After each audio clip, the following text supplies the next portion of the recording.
Study IQ IAS, आपका selection हमारा mission. Hello and good evening everyone, कैसे हैं आप सब। स्वागत है आपका स्टडी IQ IAS हिंदी में। भारत सरकार ने आज एक नई परियोजना को दी है मंजूरी और ये बहुत ज्यादा खास है। 84,084 करोड़ रुपए सरकार खर्च करेगी आने वाले 5 सालों में और सरकार का मेन फोकस है कि अब समुद्र के अंदर मौजूद खजाने को बाहर निकालने पे काम किया जाए। पर समुद्र के अंदर मौजूद खजाना ये वास्तव में वैसा खजाना नहीं है जो जनरली हम लोग मूवीज में या फिर अपने अलग अलग प्रोग्राम्स में देखते हैं। ये एक ऐसा तत्व है जो वास्तव में हम लोगों के लिए खजाने से बिल्कुल कम नहीं है और बहुत ज्यादा महत्वपूर्ण है। क्या होने वाला है समुद्र मंथन में, आइए सभी बातों को जानते समझते हैं। टाइटल का कहना है व्हाट इज द ₹84,084 करोड़ समुद्र मंथन project and why it matters for India's energy security. तो दरअसल केंद्रीय मंत्रिमंडल ने भारत के सबसे बड़े अपतटीय तेल एवं प्राकृतिक गैस अन्वेषण कार्यक्रम को मंजूरी दी है। नाम दिया है समुद्र मंथन और सरकार खर्च करेगी 84,084 करोड़ रुपए। अब इस दौरान देखिए कई बार लोग कंफ्यूज हो जाते हैं अपतटीय और उपतटीय शब्द में। देखिए अगर तटों के पास काम हो रहा है तो ये उपतटीय होगा, अगर तटों से दूर काम हो रहा है तो यह अपतटीय होगा। हम यहाँ अपतटीय बात कर रहे हैं, मतलब तटों से दूर हम काम करने वाले हैं। क्या काम करने वाले हैं? तो तेल और प्राकृतिक गैस का अन्वेषण करेंगे। तो जैसा कि आपको मैंने बताया था कि समुद्र में मौजूद खजाना निकालेंगे और समुद्र के अंदर जो छुपा हुआ ढेर सारा तेल और गैस है, ये हमारे लिए बड़ा ही महत्वपूर्ण खजाना है आज के समय में और इसी के लिए सरकार इतनी बड़ी राशि खर्च करने वाली है। हालांकि ये पूरा का पूरा मामला बिल्कुल लेटेस्ट भी नहीं है, ये बात भी ध्यान रखिएगा। वैसे तो पिछले साल जिस समय 15 अगस्त यानी कि हमारे स्वतंत्रता दिवस के दिन साल 2025 में प्रधानमंत्री नरेंद्र मोदी लाल किले से संबोधन दे रहे थे, इस संबोधन के दौरान ही प्रधानमंत्री इस योजना की घोषणा कर चुके थे। हालांकि ये अब जाकर के एग्जैक्टली अप्रूव हुई है, घोषणा इसकी पिछले साल हो चुके थे। तो इस दौरान ये समुद्र मंथन परियोजना है क्या, आइए इसको सबसे पहले समझने का काम करें। देखिए समुद्र मंथन दरअसल एक हमारी अपतटीय हाइड्रोकार्बन अन्वेषण कार्यक्रम है। अनदर इंपॉर्टेंट चीज, हाइड्रोकार्बन अन्वेषण। अभी तो हम बात कर रहे थे कि भाई यहां से हम तेल और प्राकृतिक गैस का अन्वेषण करेंगे, तो ये अचानक से अब अपतटीय हाइड्रोकार्बन अन्वेषण कहां से आ गया? यहाँ थोड़ा ट्विस्ट इसलिए क्योंकि हाइड्रोकार्बन दरअसल कुछ ऐसे कार्बनिक यौगिक होते हैं जो केवल हाइड्रोजन और कार्बन परमाणु से मिलकर बने होते हैं। पर इनकी बड़ी चीज यह होती है कि ये जितने भी हमारे ऊर्जा के मुख्य स्रोत है ना, हमारे ऊर्जा के मुख्य स्रोतों के अंदर और प्राकृतिक गैस, पेट्रोलियम और साथ ही कोयला, इन सभी में ये पाए जाते हैं। तो इसीलिए हाइड्रोकार्बन मिल रहा है तो इसका मतलब हमें प्राकृतिक गैस या फिर पेट्रोलियम या फिर इसके अलावा कोयला, मतलब कुछ ना कुछ ये हमें मिल रहा है। ये एक इंपॉर्टेंट चीज बन जाती है। तो यहाँ हम अपतटीय हाइड्रोकार्बन का अन्वेषण करेंगे और हम यहाँ यह चार्ट रखे हुए हैं कि भारत के समुद्री क्षेत्रों में छुपे हुए जो तेल और प्राकृतिक गैस के संसाधन है, हम उनकी खोज कर सकें और उनका व्यावसायिक विकास कर सकें। तो यह केवल तेल और गैस ड्रिलिंग नहीं है हमारे लिए, ये हमारे लिए इससे बहुत ज्यादा है। बहुत ज्यादा क्यों? क्योंकि संपूर्ण अन्वेषण मूल्य श्रृंखला को हम मजबूत करते हैं और इसी के साथ हम चाहत ये बनाए हुए हैं कि आज के समय में जो हमारी निर्भरता दुनिया के तमाम दूसरे देशों पर है और वह बढ़ती जा रही है, हम इसको खुद पर निर्भर बनाएं, आत्मनिर्भर बने और वैश्विक घटनाक्रमों से खुद को सुरक्षित बनाए रखें। अन्यथा आने वाले समय में जिस तरह से हमने बीते दिनों वेस्ट एशिया क्राइसिस देखा था ना, ऐसा कोई क्राइसिस आने वाले टाइम पे मिल गया तो बहुत सारी बड़ी परेशानियां हम लोगों को हो सकती है। एक बड़ी चीज यह है कि अब इस परियोजना के अंदर घटक क्या रहने वाला है, मतलब सरकार 84,084 करोड़ खर्च तो करेगी, बट किस तरह से और क्या इसकी सिचुएशन रहने वाली, फोकस क्या है सरकार का? तो सरकार का जो पहला फोकस है वो है नए भूकंपीय सर्वेक्षण करना। दरअसल समुद्र तल के नीचे तेल और गैस संरचनाओं का मानचित्रण करना, हम इस काम पे फोकस रखेंगे और इसके साथ ही उच्च गुणवत्ता वाले भू भौतिकीय डेटा का संग्रह भी करेंगे। ये सरकार का पहला इंपॉर्टेंट फोकस है। इसी के साथ गहरे और अति गहरे समुद्र में ड्रिल करने का काम होगा। तो deep water and ultra deep water दोनों ही फोकस में, इसके अलावा उच्च तकनीक आधारित अन्वेषण किया जाएगा, ये हमारे लिए विशेष रहेगा। वहीं सीमांत बेसिनों में वैज्ञानिक ड्रिलिंग का काम भी किया जाएगा। तो कम खोजे गए क्षेत्रों के ऊपर काम किया जाएगा, उनकी स्टडी की जाएगी और ये देखा जाएगा कि यहाँ हमारी आने वाले समय के लिए क्या क्या संभावना है और साथ ही भविष्य के लिए संभावित भंडारों की पहचान भी हम यहीं से करेंगे और आगे के लिए कुछ और जितनी भी चीजें पॉसिबल हो पाएंगी उन पर भी ध्यान दिया जाएगा। इसी के साथ अपतटीय अवसंरचना के विकास पे भी सरकार काम करने चाहती है। तो उत्पादन प्लेटफॉर्म, पाइपलाइन, परिवहन सुविधाएं और प्रसंस्करण अवसंरचनाएं, इन सबको भी डेवलप किया जाएगा इस दौरान और एकीकृत तेल एवं गैस विनिर्माण एवं सेवा क्षेत्र भी तैयार किया जाएगा। तो घरेलू विनिर्माण को हम बढ़ावा देंगे और सेवा उद्योग का विकास भी करेंगे। इसके अलावा तकनीक उन्नयन जो कि बहुत इंपॉर्टेंट है, इस तरफ भी काम किया जाएगा। डिजिटल परियोजना प्रबंधन का काम होगा। आधुनिक अन्वेषण तकनीकों का हम प्रयोग करेंगे और कृत्रिम बुद्धिमत्ता एवं डेटा विश्लेषण के माध्यम से अपने सपनों को पूरा करेंगे।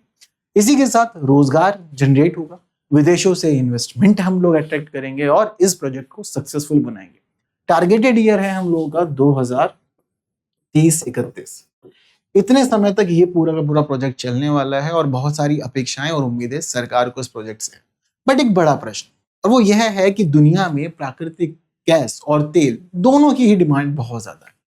ऐसे में कोई भी कंपनी को अगर ये काम दिया जाए तो वो बिना किसी परेशानी के ये काम कर सकती है, क्योंकि प्रॉफिट बहुत ज्यादा है। ये बात हम सभी बहुत अच्छे से जानते हैं।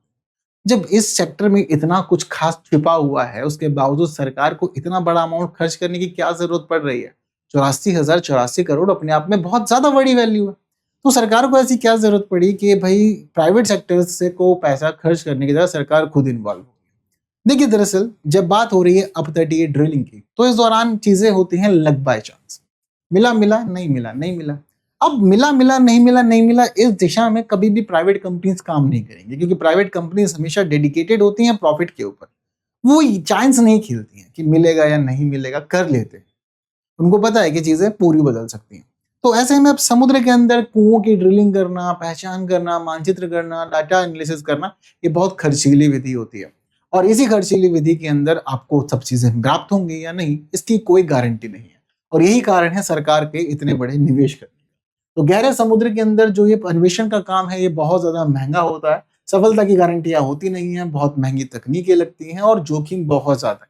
इसलिए सरकार खुद से पैसा खर्च कर रही है, क्योंकि प्राइवेट सेक्टर्स इन्वॉल्व नहीं होते, वो रिस्क नहीं ले पाते। तो सरकार पैसा खर्च करके रिस्क अपने ऊपर ले रही है, ताकि प्राइवेट कंपनीज को इन्वॉल्व कर सके, काम आगे बढ़ा सके।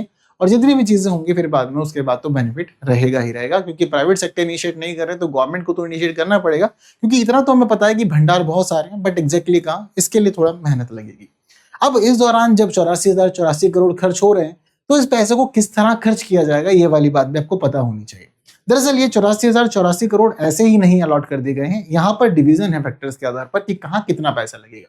जैसे कि गहरे समुद्र में खोजी कुओं की ड्रिलिंग के लिए सरकार 43,200 करोड़ रुपए खर्च करेगी। सरकार इतना पैसा खर्च करके यह उम्मीद लगाए हुए है कि 60 गहरे पानी के खोजी कुओं की ड्रिलिंग का काम करेंगे। और इसके आधार में सरकार यह कह रही है कि 50% समर्थन हमारी तरफ से ले लीजिए, यानी 50% सपोर्ट सरकार खुद दे रही है। यानी कि प्राइवेट सेक्टर्स को एक अच्छा सपोर्ट मिल रहा है आगे इनिशिएट करने का। 50% जोखिम सरकार अपने ऊपर ले रही है, बाकी सीजन सरकार डाल रही है प्राइवेट सेक्टर्स पे। तो सरकार का कहना है कि भाई 675 करोड़ हमसे ले लो बिना किसी परेशानी के, हम आपको पूरा सपोर्ट देंगे, बट आपको काम करना पड़ेगा, आप काम करिए। फिर इसके अलावा 28,534 करोड़ रुपए खर्च किए जाएंगे अपतटीय डेटा संग्रहण पे। अब देखिए, गहरे समुद्र में काम चल रहा है, चीजों की गारंटी नहीं है, श्योरिटी नहीं है, तो इस दौरान कई बार मानचित्रण करना, डेटा एनालिसिस करना, डेटा का संग्रहण करना, इन सभी चीजों पे भी खर्चा लगता है। तो 28,534 करोड़ इसी में खर्च किया जाएगा। फिर कॉमन ऑफशोर इंफ्रास्ट्रक्चर हब का डेवलपमेंट भी किया जाएगा, तो इसके लिए 10,000 करोड़ लगेंगे और व्यवसायीकरण को आसान बनाने का ये एक माध्यम के रूप में डेवलप होगा। साथ ही तेल एवं गैस विनिर्माण तथा सेवा क्षेत्र को भी सपोर्ट देना पड़ेगा, तो 2,000 करोड़ इस जगह खर्च करने, जिससे कि घरेलू विनिर्माण और आवश्यक उपकरणों के खरीद के साथ साथ सेवाओं के स्थानीयकरण को बढ़ावा दिया जा सके। तो ये है हमारे व्यय विभाजन का फैक्टर कि 84,084 करोड़ जाने कहाँ वाले। अब इससे अनुमानित लाभ क्या है? अब इतना कुछ खर्च कर रहे हैं तो क्या फायदा? हाँ, हाइड्रोकार्बन तो है, बट एग्जैक्टली किस तरह से? पहली बड़ी चीज, 600 मिलियन मीट्रिक टन तेल समतुल्य से अधिक संसाधन जुटाने की सरकार को उम्मीदें हैं कि भाई इतना तो हम अपना सेटअप बना पाएंगे। फिर बड़ी चीज ये है कि अगर तेल और प्राकृतिक गैस उम्मीदों के हिसाब से मिलते हैं तो हमारी आत्मनिर्भरता बढ़ेगी और दूसरे देशों पर निर्भरता हमारी कम होगी। अगर ज्यादा ही अच्छा मिल गया तो फिर ऐसे में तो हमारी फिर तो बल्ले बल्ले हो जाएगी, क्योंकि डिमांड भारत में बहुत ज्यादा है। फिर रोजगार सृजन, ड्रिलिंग, इंजीनियरिंग, जहाज निर्माण और समुद्री सेवाओं, सबके लिए लोग चाहिए, तो ऐसे में बहुत सारे लोगों को यहाँ रोजगार भी मिलेगा। भाई ऑयल एंड गैस उपकरण उद्योग को भी सपोर्ट मिलेगा, क्योंकि हमें बहुत सारे उपकरण चाहिए होंगे, तो घरेलू तौर पर उनको बनाया जाएगा, तो घरेलू अर्थव्यवस्था को यहाँ से भी बेनिफिट है। और निजी और विदेशी निवेश को भी आकर्षित हम लोग करेंगे। एक्सप्लोरेशन एंड प्रोडक्शन क्षेत्र के अंदर निवेश आकर्षित करना सरकार का बड़ा फोकस है। और बड़ी चीज ये है कि सरकार इस मामले में 50% सपोर्ट खुद दे रही है, बाकी बचा हुआ 50% ये तो देखो निवेश से ही आएगा। अब चाहे आप घरेलू तौर पे कीजिए या फिर विदेशी तौर पर, बट दोनों ही जरूरी है। अब इसी के साथ ऊर्जा सुरक्षा के लिए क्यों महत्वपूर्ण हो गया है ये परियोजना हमारे लिए, वो बात आप सभी को मैं बहुत सारी क्लास में समझा चुका हूँ। अब भारत की आयात निर्भरता बहुत ज्यादा है। आज के समय में 88% कच्चा तेल हम आयात कर रहे हैं, प्राकृतिक गैस में 50% इंपोर्ट कर रहे हैं, जो कि बहुत बड़ी निर्भरता है। हमें चीजों में शिफ्ट तो करना पड़ेगा और आत्मनिर्भर बनना पड़ेगा। अब बीते दिनों जिस तरह से हमने वैश्विक घटनाएं देखी हैं, भारत की अर्थव्यवस्था को बार बार चोट दी गई है वैश्विक घटनाओं के दौरान आपूर्ति को बाधित करते हुए। तो जरूरी है कि घरेलू उत्पादन बढ़े, हम लोग आत्मनिर्भर बने, आयात पर निर्भरता हमारी कम हो और ऊर्जा आत्मनिर्भरता देश के अंदर मजबूत हो जाएगी। लेकिन इसी के साथ साथ एक और चीज ध्यान रखनी है कि उम्मीदें हमें इस प्रोजेक्ट से बहुत ज्यादा इसलिए भी हो गई हैं क्योंकि हाल ही में हमें कुछ सफलताएं प्राप्त हो गई हैं। अभी बीते दिनों एक आर्टिकल मैंने आपसे डिस्कस किया था, जब इंडियन ऑयल लिमिटेड ने अंडमान द्वीप समूह के पूर्वी तट के निकट 3 अन्वेषण कुओं में से 2 में हाइड्रोकार्बन की उपस्थिति की खोज कर ली थी और पूर्व में एक अन्य कुएं के अंदर भी प्राकृतिक गैस मिलने के अनुमान हमें मिल गए थे। तो इस दौरान सब कुछ यहाँ पर ये पॉजिटिव रहा। हालांकि अभी इनका वैज्ञानिक परीक्षण होना बाकी है, बट फिर भी अभी तक चीजें पॉजिटिव रही हैं, इसलिए सरकार को उम्मीदें और बढ़ गई हैं कि बहुत कुछ है मौजूद, तो आइए काम कर लेते हैं। लेकिन बीते दिनों बहुत सारे सुधार किए थे जिसकी वजह से ये सब कुछ सफल हो पाया। पहले ये काम कुछ लिमिटेशंस कंडीशंस के तहत बंधा हुआ था, बट चीजों को थोड़ा सा रिलीफ दिया गया ताकि सेक्टर्स इंक्लूड हो और चीजें सुधरे। तो बीते एक दशक में सरकार ने इस सेक्टर में बहुत सुधार किए हैं। अधिकांश अपतटीय क्षेत्रों में अन्वेषण के लिए सरकार ने चीजों को खोल दिया है। अपस्ट्रीम कानूनी ढांचे का सरकार ने आधुनिकीकरण किया, राष्ट्रीय डेटा भंडार को मजबूत करने का काम किया, निजी एवं विदेशी भागीदारी को प्रोत्साहन भी दिया और समुद्री मंथन इन्हीं सुधारों का एक अगला चरण है। तो ये वो सारे के सारे काम हैं जो सरकार बीते समय करती आई और आने वाले समय में भी चीजों में सुधार जारी है, इस तरफ भी फोकस है। बट चुनौतियां कभी खत्म नहीं होती और यहाँ भी बनी हुई है। अत्याधुनिक पूंजी लागत, पैसा बहुत लग रहा है, 84,084 करोड़ रुपए। गहरे समुद्र की तकनीकें जटिल चाहिए, महंगी तकनीकें लगेंगी और परिणामों को लेकर के कोई भी पूरी तरह से एश्योरिटी नहीं है। पर्यावरण बने हुए हैं और जोखिमों के साथ आगे बढ़ना होगा। खोज की अनिश्चितताएं हैं, पता नहीं है क्या होगा क्या नहीं होगा, कैसा रहेगा कैसा नहीं होगा, चीजें यहाँ भी दिक्कतों में।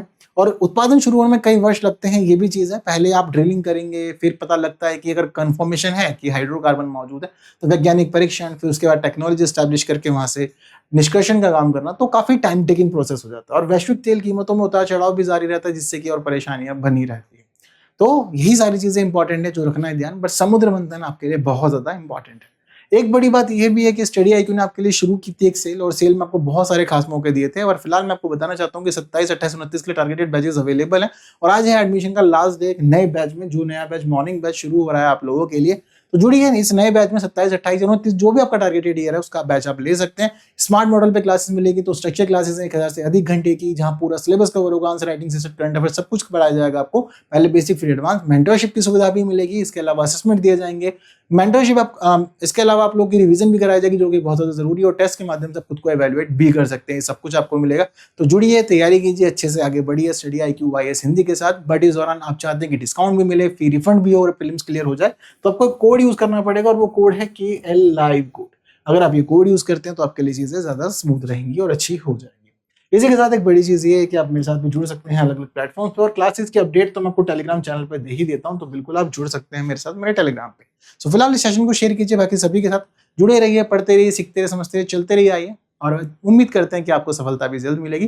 फिलहाल के लिए दीजिए मुझे विदा। Thank you so much, see you soon, जय। स्टडी IQ IAS, आपका सिलेक्शन हमारा मिशन।